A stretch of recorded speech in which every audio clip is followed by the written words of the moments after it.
السلام عليكم. أحد المتابعين أرسل لي هذا الفيديو صراحة يعني لأول مرة أشوف ما قاله النبي صلى الله عليه وسلم في هذا الفيديو تطبيق عملي تشاهده بعينك بأم عينيك أمامك مباشرة عن طريق كاميرات المراقبة. ما حصل في هذا الفيديو سنشاهده مع بعض. أنتوا دائما تسمعون عن أن الصدقة تدفع البلاء، وربما انتشرت عندكم فيديوهات كثيرة أنه بسبب الصدقة ربي يدفع عنك البلاء، ولكن في هذا الفيديو لأول مرة تصور الكاميرات فيديو عملي مباشرة. تخيل معي في هذا الفيديو سنشاهده الآن مع بعض. هذه المرأة تمام، وهذا الذي يلبس باللون الأزرق هو عامل نظافة. تقوم هذه المرأة بإعطاء عامل النظافة شيء من المال أو شيء من الصدقة. تمام، تخيل معي ما بين هذه الصدقة كلها فواصل بالثواني فقط ويحصل حادث. تخيل معي عزيزي المشاهد، كلها ثواني فقط، ثواني، لأن النبي صلى الله عليه وسلم في حديث كثيرة أخبر أن الصدقة تدفع البلاء، وكذلك ذكر في كتاب الكافي قال يقول بكروا بالصدقة وارغبوا فيها، فما من مؤمن يتصدق بصدقة يريد بها ما عند الله ليدفع بها أو ليدفع الله بها عنه شر ما ينزل من الله من السماء إلى الأرض. حتى لو نطير عليكم بشاهد هذا المقطع فيديو. العجيب في هذا المقطع فيديو أنه تطبيق عملي. نشوف. وهذا الحين أشغل لكم المقطع. لاحظوا كما لاحظتوا الآن، لاحظتوا كيف أعطت هذه المرأة هذا الرجل هذه الصدقة. نشوف.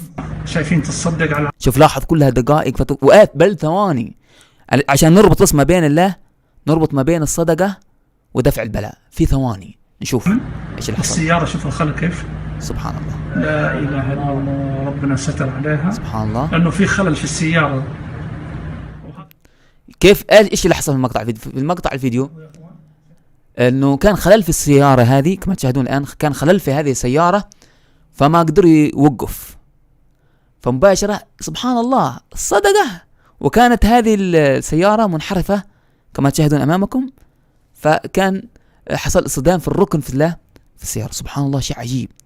إذن كما قال بكروا بالصدقة وارغبوا فيها، فما من مؤمن يتصدق بصدقة يريد بها ما عند الله ليدفع الله بها عنه شر ما ينزل من السماء إلى الأرض في ذلك اليوم، في أي يوم من الأيام اللي تصدق فيها، ثم قال إلا وقاه الله شر ما ينزل من السماء إلى الأرض في ذلك اليوم. هذه الآن كما تشاهدون في ذلك اليوم صدقت هذه المرأة، وفي نفس الثواني دفع الله عنها البلاء.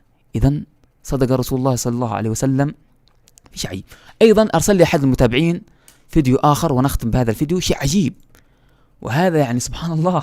نشوف هذا الفيديو الآخر هذا سبحان الله شيء عجيب. يعني القصة وما فيها أن هذا الرجل جالس وهذه سيارة كانت تبعه، ولكن في السيارة هذه داخلها بنته صغيرة جالسة داخل هذه السيارة.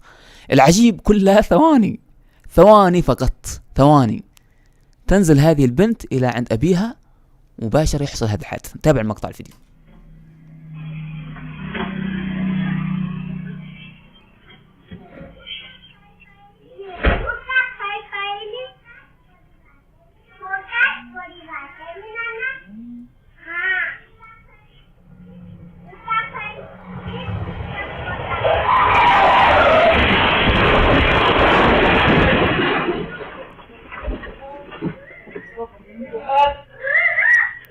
سبحان الله. إذن داووا مرضاكم بالصدقة. الصدقة مهمة جدا في يعني معالجة الأمراض وفي الحفظ من هذه الكوارث وهذه الحوادث. في آخر الفيديو وفي نهاية هذا الفيديو نشكركم على المتابعة، ونلتقي بإذن الله تعالى في فيديوهات جديدة، والسلام عليكم ورحمة الله تعالى وبركاته.